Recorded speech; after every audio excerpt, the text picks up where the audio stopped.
সম্মানিত কোরআন প্রেমিক ভাইরা, কোরআন শোনার জন্য যারা এসেছে আল্লাহর কাছে দোয়া করে দিতে চাচ্ছে, আল্লাহ আমার এই কোরআন প্রেমিক ভাইদেরকে তুমি কবুল করে নাও। আমি জানি না এই মাহফিল থেকে হেদায়েত কার হবে, কারণ হেদায়েত কারোর বাবার হাতে নেই। এই কথা বলেন, এটা কারোর বাবার হাতে নেই, আমার দাদার হাতেও নেই।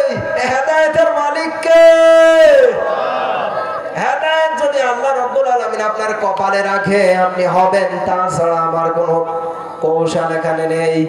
এখানে যত বক্তা এসেছে, যত আলেম এসেছে, সব আলেম যদি আপনার ওয়াজ গুলেও খাবায়, আল্লাহ যদি আপনার হেদায়েত না দেয় আপনি হেদায়েত পাবেন না। এই জন্য প্রিয় ভাইরা, আপনার নিজের থেকে আগে আসার দরকার আছে না নেই? এই কথা বলেন না ভাই, আপনি কথাই যদি না বলেন কি কাজ হবে? সম্মানিত ভাইরা, হেদায়েত যেহেতু কারোর বাবার হাতে নেই, এজন্য আপনারা আমার চেষ্টা করা লাগবে, পরে আল্লাহ দেবে। কথা বলেন, করবেন ইনশাআল্লাহ। যে চেষ্টা সেই চেষ্টা। আমি আগের বার বলেছিলাম যে টাঙ্গাইলে এসে যেন আমি যুবক ভাইরা যাদের মুখে দাড়ি নাই, অন্ততপক্ষে এদের মুখে যেন দাড়ি দেখি। দাড়ি তো শেষ, টুপি মাথায় দেয় না।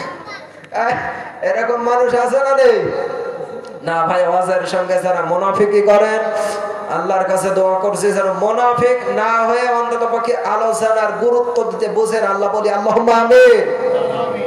আমার ভাইরা, আমার বন্ধুগণ, আল্লাহ পাক রব্বুল আলামিন পৃথিবীর জমিনে আপনাকে আমাকে পাঠিয়ে দিলেন। বন্ধুরে, ও ভাইয়া, কেন পাঠিয়ে দিলেন? কেন পাঠিয়ে দিলেন? আমার আল্লাহ ডাক দিয়ে বলে, নবীজি, আমি আল্লাহ রব্বুল আলামিন কেন মানবদেরকে পাঠাইলাম? কেন পাঠাইলাম? কোন কারণে পাঠাইলাম? আমি আল্লাহ আমার কিতাব নাজিল করে দিয়েছি পৃথিবীর জমিনে। আমি আল্লাহ ডাক দিয়ে বললাম, যারা হবে আমার বান্দা, ওই বান্দারা আমি আল্লাহর কিতাব থেকে অনুসরণ করে চলবে। আর যারা আমার কিতাব অনুসরণ করে চলবে, আমি আল্লাহ রাব্বুল আলামিন বলে দিলাম, আমি আল্লাহ তার শেষ বিচারে জান্নাতুল ফেরদাউস নসিব করে দেব। যারা বলেন আল্লাহু আকবার। আরে বন্ধুরে, আমার ভাইরা, এ টাঙ্গাইলের মুসলমান, এবার আমি কণ্ঠের ভিতরেই আপনাকে বলতে চাচ্ছি, ভাইয়া, এই কথাগুলো হাস্যকর না।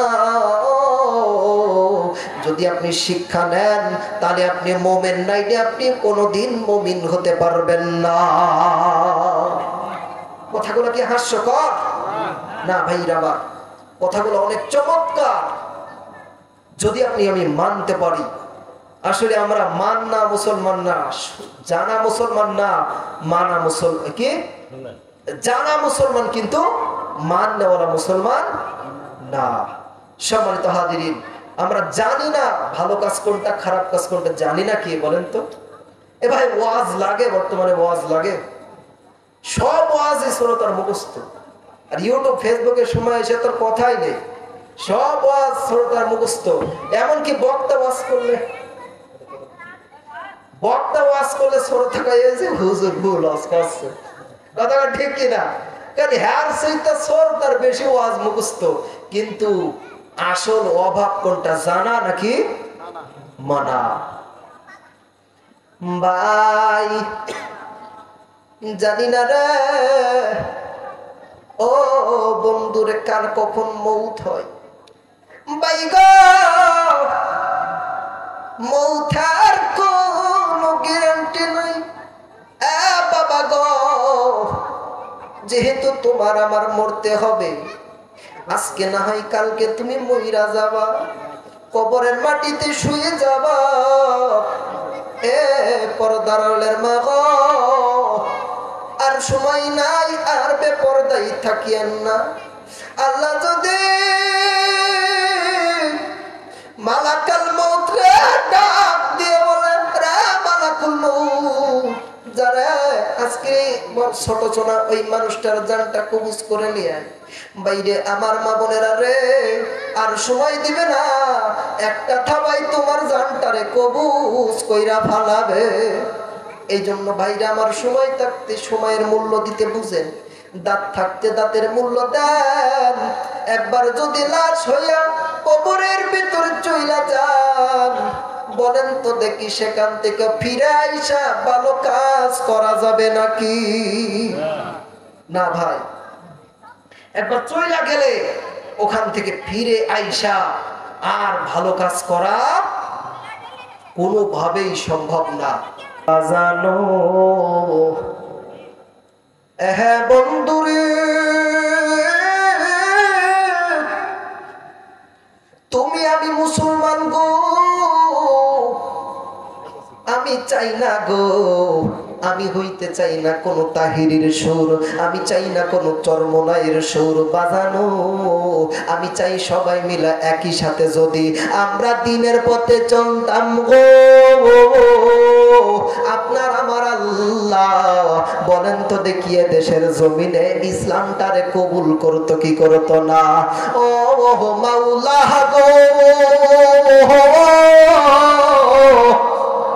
আমরা হইলাম টাঙ্গাইলের কিছু মুসলমান, সবাই মিলে কায়েম করতে চাইতেছি ইসলাম। দয়াময় কবুল করো গো আমার মোহনের যাতনা, এই জীবনে চাই যে শুধু তৈতে তোমার দেওয়ানা, রব তোমারি বান্দা, লা ইলাহা ইল্লাল্লাহ, সবাই লা ইলাহা ইল্লাল্লাহ, সবাই লা ইলাহা ইল্লাল্লাহ, লা ইলাহা ইল্লাল্লাহু মুহাম্মাদুর রাসূল।